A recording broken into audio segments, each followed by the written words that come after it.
This is unbelievable. It's like a sci-fi movie, an interesting one with a sociological twist. What happens to society when it has to self-quarantine to survive? It's surreal to see society shutting down this way. I think sometimes of the Chinese ophthalmologist who was sanctioned by Chinese authorities for warning his friends that the virus was showing up and later ended up dying from it. Heartbreaking. I hope all this forces China to loosen its iron grip on its people.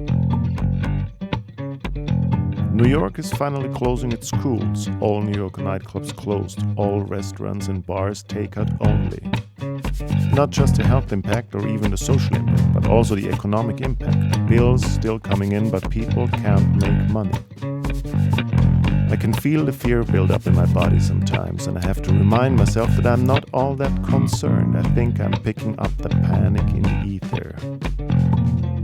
We in the US are reaching the worst period now, at least in New York. Reading the news is like being in a war zone. I just hope we've gotten enough ventilators, masks and other medical supplies, which our governor is shouting daily for, to give people the care we are capable of. Trump has not utilized the Defense Production Act, in which he could compel businesses to make medical supplies. Governors are fighting to outbid each other. Trump and his business friends want to reopen the country by Easter, April 12th. Not happening. 3.3 million applied for unemployment this week, and that of course does not include the self-employed. I saw an interview with a man who owned a now closed restaurant. He had to let all his workers go, and his rent for the space is $1,000 a day. He looked like he was about to cry. Every question, he had to take a deep breath before he could answer. I saw that some chain restaurant, Cheesecake Factory, has stopped paying rent on all their properties across the US. I guess this is why we need a $2 trillion financial aid bill. So many levels in the system need to be shored up. Sick people wait all day on lines to get tested, only to go home at the end of each day without getting to the head of the line. Read a story about a man with fever and cough who waited all day online in the rain this week, and it poured all day, only to go home without being tested. Came back the next day and the same thing, went home without getting tested. Some patients have been found dead in their rooms while doctors were busy helping others.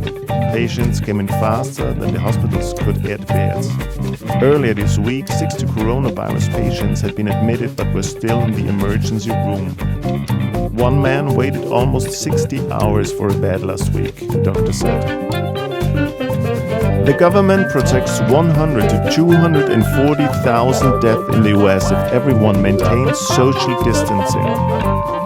I know the worst is still coming, but while I'm bracing myself for this week, I'm starting to look past it to the light at the end of the tunnel. We will be through this soon, and then I hope it stays gone. Read a very disturbing story about people in some countries attacking nurses and doctors, evicting them from apartments out of fear they may be carrying the virus. Can you believe it? How are they missing the fact that without them they're toast?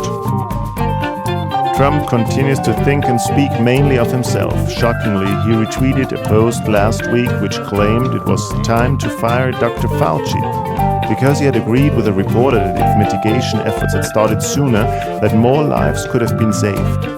Dr. Fauci is our infectious disease expert who is eminently qualified, has worked for 6 presidents, who has been the face of the national response and source of information for this, who the public trusts far more than Trump and polls. We're getting cabin fever here. You can't keep people inside when the nice weather comes. I hope we don't have to. A lot of life takes place on Zoom now. Trump is sidelining the medical experts and starts to spin the story of the pandemic and his flawless response to it. He figures that by November, he and those around him will have told the false version enough times that people will have forgotten and will believe the fiction. This is an amazing study in psychology. I've seen this happen before with him. He tells the false story enough times with enough self-assurance and conviction, never showing weakness or doubt for any moment, and he succeeds in pulling the wool over people's eyes.